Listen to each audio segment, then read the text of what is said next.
خدا ہے کفر کی حرکت پہ خندزن، نور خدا ہے کفر کی حرکت پہ خندزن، فوکوں سے یہ چراغ بجھایا نہ جائے گا۔ محترم حضرات، ایک وہ دور تھا کہ 11ویں صدی عیسوی میں مسلمان دنیا میں اپنے علم طاقت اور ثقافت کی بنیاد پر چھائے ہوئے تھے۔ اسلام کا حلقہ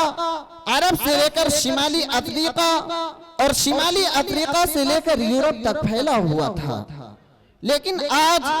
اسلام اور مسلمانان عالم کافی ہماہمی کا شکار ہیں۔ ہر طرف مسلمانوں کو بے خوبن سے اکھاڑنے کی کوشش کی جا رہی ہے، اسے للچائی ہوئی نگاہوں سے دیکھا جا رہا ہے۔ آخر ایسا کیوں ہو رہا ہے؟ تو لیجئے پھر دیر کس بات کی، میں اپنے ہی رفیق درس، رفیق محترم محمد صاحب عالم ہردوئی کو آواز دوں گا، وہ تشریف لائیں۔ میں موصوف کی خدمت میں یہ شعر عرض کروں گا۔ سبق پر پھر صداقت کا، عدالت کا، شجاعت کا،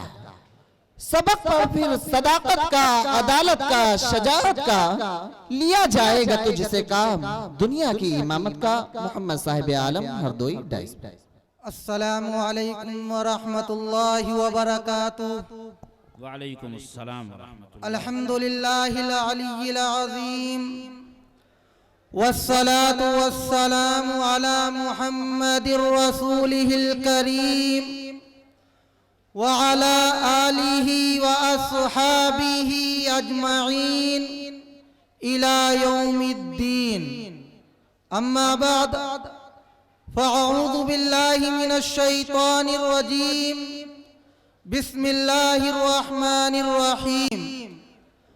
قال اللہ سبحانہ وتعالی وانتم الاعلون ان کنتم مؤمنین۔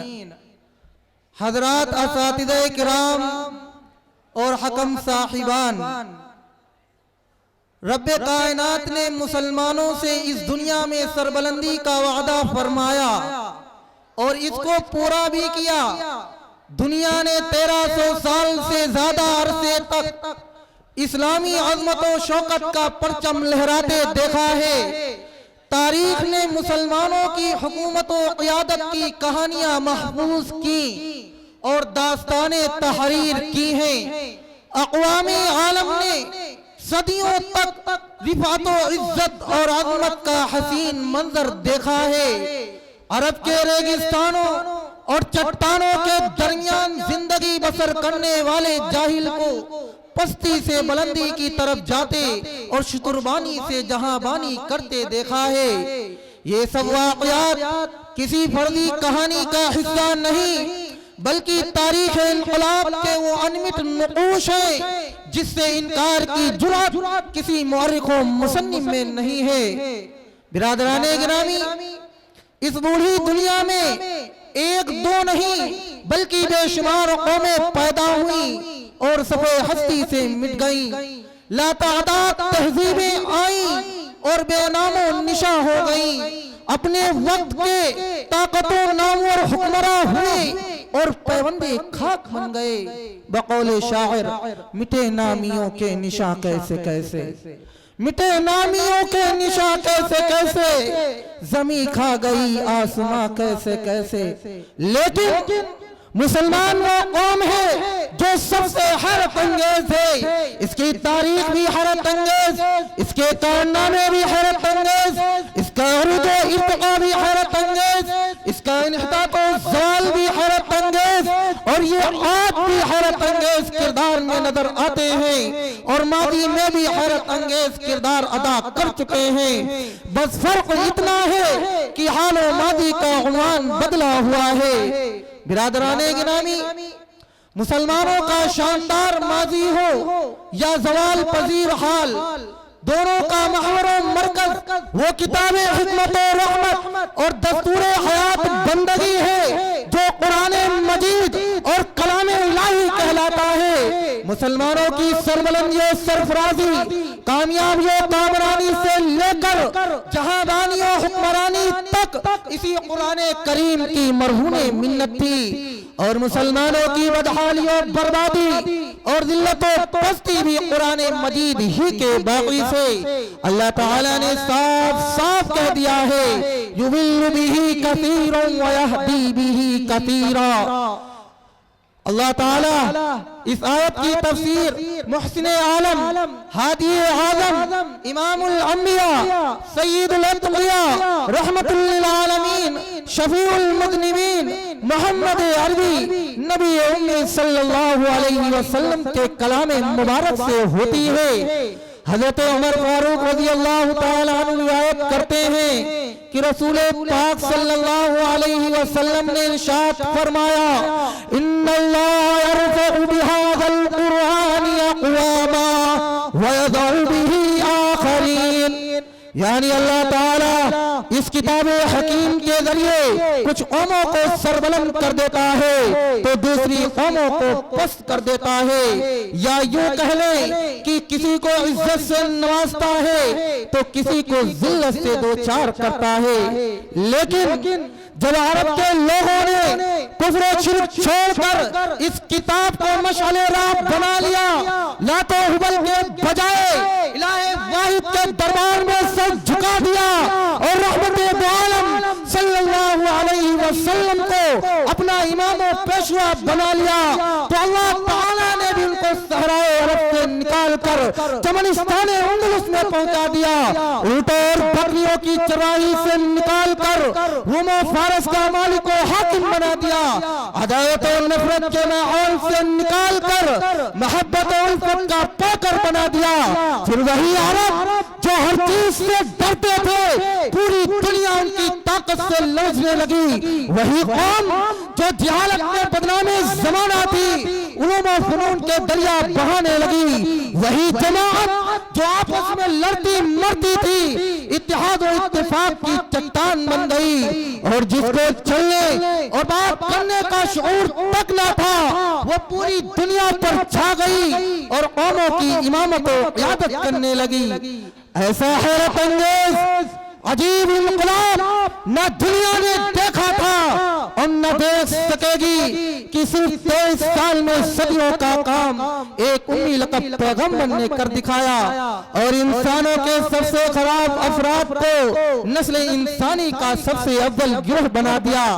آپ جانتے ہیں کہ اسی قرآن کریم کی بدولت جس نے مسلمانوں سے کہا ہے اور قیامت تک کا وعدہ ہے وَأَنْتُمُ الْأَعْلَوْنَ إِن كُنتُم مُؤْمِنِينَ، حضرات گرامی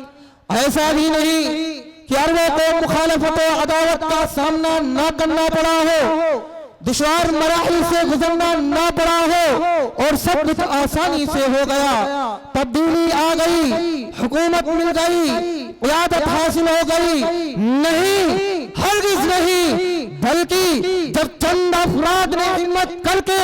محمد عربی صلی اللہ علیہ وسلم کی دعوت توحید کو مان لیا اور قرآن پاک کو مضبوطی سے تھام لیا تو پھر ان کی شدید مخالفت ہونے لگی، ظلم و ستم اور جبر و تشدد کا دور شروع ہو گیا، لیکن ایمان پر ثابت قدمی، صبر و استقامت اور رسول اللہ صلی اللہ علیہ وسلم کی اطاعت کا مصمم تھا کہ سب کچھ جھیلتے رہے اور آگے بڑھتے رہے، افراد آتے گئے اور کارواں بنتا گیا، چلتا گیا اور بڑھتا گیا، آفتاب ہدایت بلند ہوتا رہا، نور ہدایت پھیلتا رہا، تاریکیاں چھٹتی گئی، ایک طرف کفر و شرک زور مار رہا تھا کہ نور خدا کو بجھا دے اور دوسری طرف اللہ چاہتا تھا کہ نور حق تام ہو، اور ہوتا وہی ہے جو منظور خدا ہوتا ہے۔ نور خدا کفار مکہ کی حرکتوں پر مسکراتا تھا، ان کی حماقتوں کو دیکھتا تھا اور کہہ لگاتا تھا، شاعر کہتا ہے کہ نور خدا ہے کفر کی حرکت پہ خندہ زن، نور خدا ہے کفر کی حرکت پہ خندہ زن، پھونکوں سے یہ چراغ بجھایا نہ جائے گا، دردمندان ملت مسلمانوں کا حد عظمت و شوکت دور حکمرانی اور سلطانی 13 صدیوں تک جاری تھا کہ مسلمانوں پر جنود طاری ہونے لگا، وہ عمل و کردار سے کنارہ کش ہوتے گئے، قرآن کریم سے دور ہوتے گئے، رسول اللہ صلی اللہ علیہ وسلم کا دامن چھڑانے لگے تو اللہ نے بھی کنارے لگا دیا، حکومتیں چھن گئی، قیادت چلی گئی، اختلافات کے باعث رعب و دبدبہ بھی ختم ہو گیا، اتحاد ملت بھی پارا پارا ہو گیا، پھر ہمارا سفینہ حیات مصائب کے بھور میں پھنس گیا، مغربیت کے سیلاب میں مسلمان بہنے لگے، گھروں سے تلاوت قرآن کی جگہ فلمی گانے بلند ہونے لگے، مساجد کی جگہ سنیما ہال آباد ہونے لگے،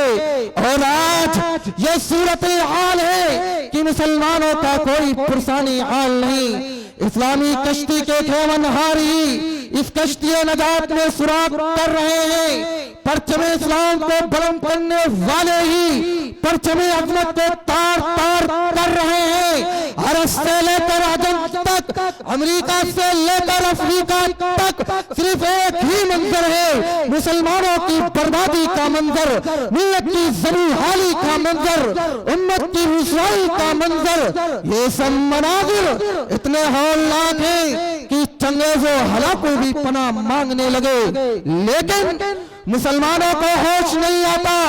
ان کو اپنی بربادی کا احساس بھی نہیں ہوتا کہ کہاں تھے اور کہاں آ گئے، غلطی کیا ہوئی، خطا کہاں ہوئی، تو کہنے دیجئے ہم نے صحابہ و اسلاف کی میراث گوا دی، اپنا آسمانی دستور چھوڑ دیا، یہی وجہ ہے کہ علامہ اقبال علیہ الرحمہ کی روح آج بھی پکار کر یہ امت مسلمہ سے کہہ رہی ہے، کبھی اے نوجوان مسلم تدبر بھی کیا تو نے، کبھی اے نوجوان مسلم تدبر بھی کیا تو نے، وہ کیا گردو تھا تو جس کا ایک ٹوٹا ہوا تارا، تجھے اس قوم نے پالا ہے آغوش محبت میں، تجھے اس قوم نے پالا ہے آغوش محبت میں، کچل ڈالا تھا جس نے پاؤں میں تاج سرے دارا، گوا دی ہم نے جو اسلاف سے میراث پائی تھی، گوا دی ہم نے جو اسلاف سے میراث پائی تھی، سریا سے زمین پر آسمان ہم کو دے مارا، وآخر دعوانا ان الحمدللہ رب العالمین۔ ماشاءاللہ۔ محمد مونس ہردوئی نے 500 روپیہ، محمد ریحان ولید پور نے ایک تحفہ، نور حسن ہردوئی نے 50، نظام الدین ہردوئی نے 1000، حافظ محمد اصفر صاحب نوناری نے 30، محمد ہارون لال دروازہ نے 102، محمد اسامہ ہردوئی، ارسلان ہردوئی نے 50، مسعود نوناری نے 10، اسجد شیرازی نے 11، مرسلین ہردوئی نے 50 روپیہ، یہ آئیں اور اپنا انعام لے لیں۔